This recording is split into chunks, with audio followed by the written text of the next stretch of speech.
Ahmed Bayram is with the Norwegian Refugee Council. He joins us from the Jordanian capital, Amman. Hi there, Ahmed, it's good seeing you. Just 24 hours ago, your organization tweeted 6 months of horrific violence. This simply cannot go on. If you can describe for me as clearly as you can, what is the current situation in Gaza now as your organization sees it? Catastrophe is the word to describe it. I think we have run out of words in these 6 months to describe what is happening in Gaza, whether that is in the south or north of the Gaza Strip. I mean, it has been turned by this conflict into a death zone, a lottery game almost. You don't know where to go, where to move from. You don't know if your next shelter is going to protect you. And children who have been orphaned, who have lost their limbs, will live with the scars of this conflict for the entirety of their life. You describe the uncertainty of life and death there as a lottery game. Put us into context of the fact that Israel says it will allow more aid into the Strip. Do you think this will improve the situation there, considering how unpredictable everything is? Potentially, but I mean the details will tell us. The next days and weeks will tell us if this is actually a commitment that will improve the situation. I mean, yesterday I think there were a couple of trucks that made it into the northern parts of Gaza through the Erez crossing, but this is a step 6 months late. We have to be clear. I mean, the people there, particularly in the north, are on the brink of famine, literally. They are starving to their very death.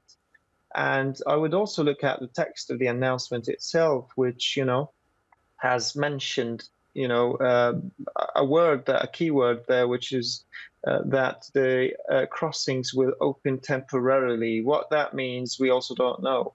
So we have to look at the action on the ground, whether Israel will walk the talk, and whether Israel's allies have managed, after 6 months of conflict, to finally convince Israel that humanitarian needs should be looked after.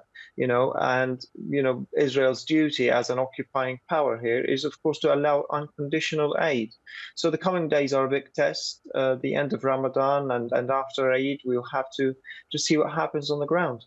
And no doubt the work that you are doing, your workers at NRC, has been affected by what we heard 6 or 7 days ago of the aid workers from the World's Central Kitchen who were killed.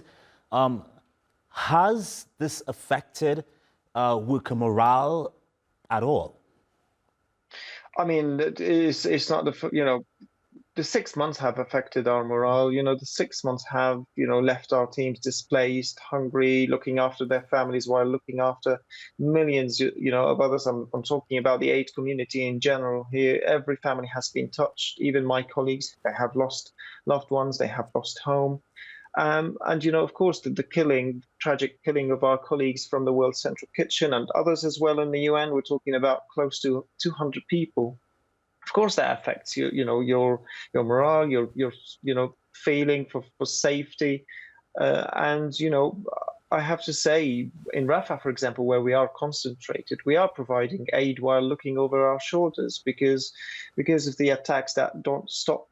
The children that we are looking after tell us, some of the activities that we have for them have made them happy for the first time in 6 months. So I think aid workers have to receive that protection, have to receive that guarantee that they will be able to provide their work, deliver on their duties safely in a safeguarded environment without being targeted or killed. Not least in the very areas that they have been told they can operate in. All right, I appreciate the work you do. Of course, thank you for coming on to the program today. Ahmed Bayram from the Norwegian Refugee Council. Thank you.